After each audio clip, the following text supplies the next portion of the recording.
What's up, guys? So I am going to show you how to descale the inside of your dishwasher. It's really pretty simple. You want to start with removing the filters. Now they're all a little different, but they're going to have some kind of filters. With this GE monogram dishwasher, it's got this guy. So this just pops up.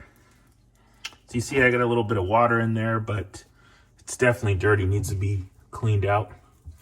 Then take this guy out. Take this guy out. Now I've already done it, but you're gonna wanna just take these two guys out. You're going to want to wash them in the sink. So check this out. Bam. Besides the point. So basically, you just give them a rinse like that, get everything out best you can. This one here is gonna have some gunk built up in it. And pretty much all dishwashers are gonna have some unit of this basket filter, and then this more or less flat one. So these ones are pretty good, as you can see. So we're gonna go ahead and put them back, and then we'll be back with the next step.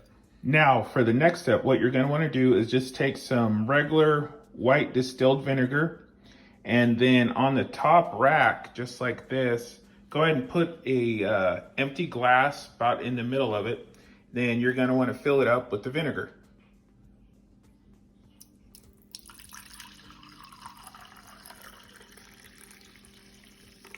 Just like so. So what that's going to do is, because it's full, and when we run the unit, the jets of water are just going to splash up, and then they will slowly fill this glass up. Then the vinegar will just slowly spill into the actual dishwasher, using it little by little, kind of how the pods work. So you're going to want to be careful when you put it back in so you don't spill it. But you will spill a little, more than likely. Oh, dang, just like that. All right, and we're gonna close this guy. And then in here, you can add some pods if you want. I have 1.5 in there.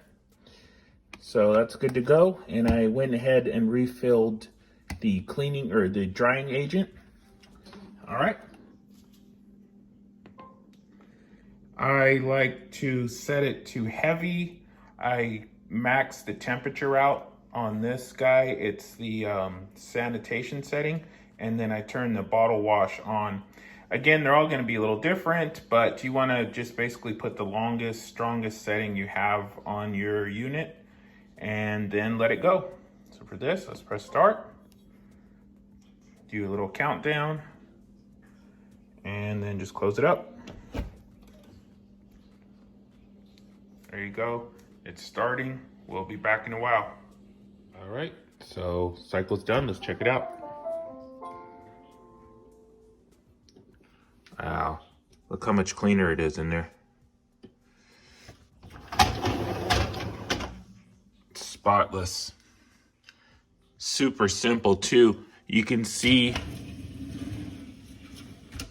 that vinegar that we poured in this cup is now been replaced with water that's splashed in there and flowed the vinegar out. Now you'll notice the cup might have some residual stuff in it, and basically all that is just junk that was floating around the washer and then got trapped in the cup because it didn't overflow along with the vinegar, because it's a little heavier than vinegar was. So that's perfectly normal. Just kind of goes to show you the stuff that was in there. So let's check that out. I always see something like that every time, but the washer itself is clean. It's just as simple as that. If you're having problems with your food being stuck on the plates even after you wash it and everything, just doing this every once in a while is gonna really help the performance of your dishwasher and make it last that much longer by having everything flow easy and smooth. All right, so that's gonna do it for this one. Be sure to like, comment, subscribe. Stay tuned for lots more videos just like this. Peace.